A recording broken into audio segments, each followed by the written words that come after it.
hatch barks merrily in something like agreement.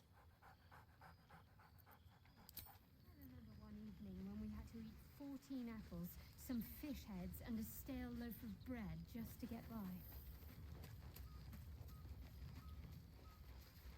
So, you came back. You look well. A little singed around the edges, but well.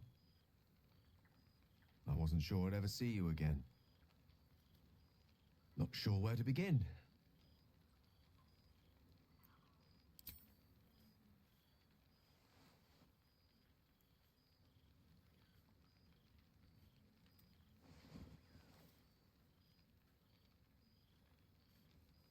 Yes.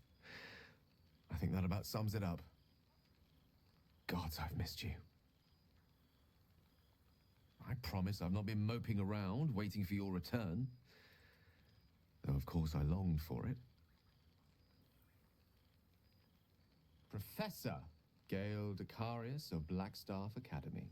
Educator of the esteemed School of Illusion. A pleasure to remake your acquaintance.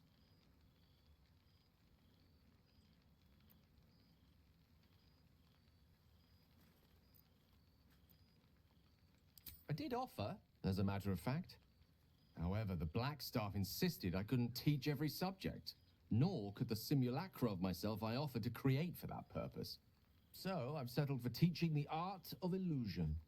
Magic to confound the senses, to render the impossible into reality, and to allow expression of that most magical attribute of all, imagination. I fear my students find me somewhat intimidating due to my, explosive former reputation. I seem to put the fear of the gods into them. Or the fear of Mystra, to be more specific. I surrendered the crown of Karsus to her, as I told you I would.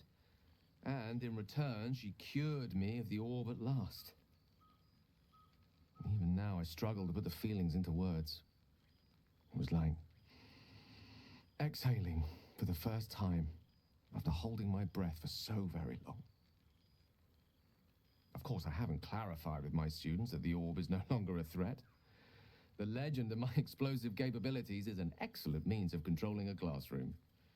Too good, if anything. I spend most of my time trying to convince them how much fun the study of magic can be. But it'd be easier to crack a smile on an intellect devourer than some of my pupils.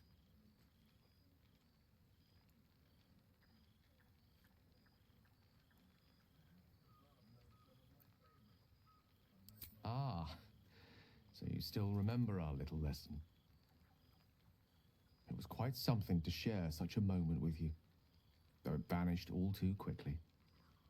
You were, of course, indulging me in submitting to such a lesson. Teaching you was hardly an effort at all. Not like my present cohort of apprentices.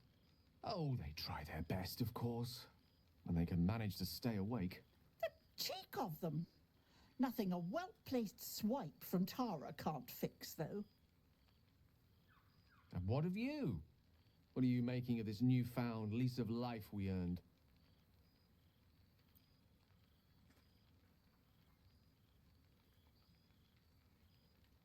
Quiet is not always peace. That much I can vouch for. But in your case, I think you deserve a moment's rest. I've told my students plenty of tales about our escapades. You're something of a hero to them, you know? I'll be delighted to introduce you to them when you return. That is, if you wish to return to Faerun. Or to me.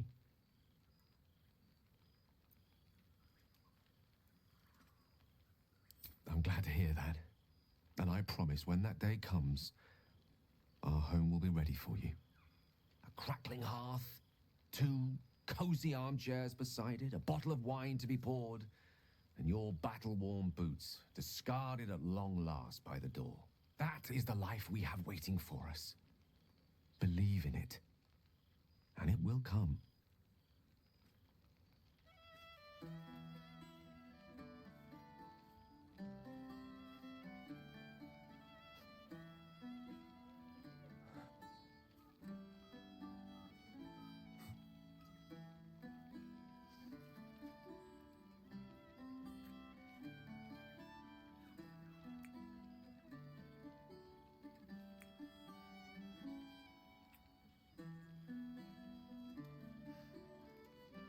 love you.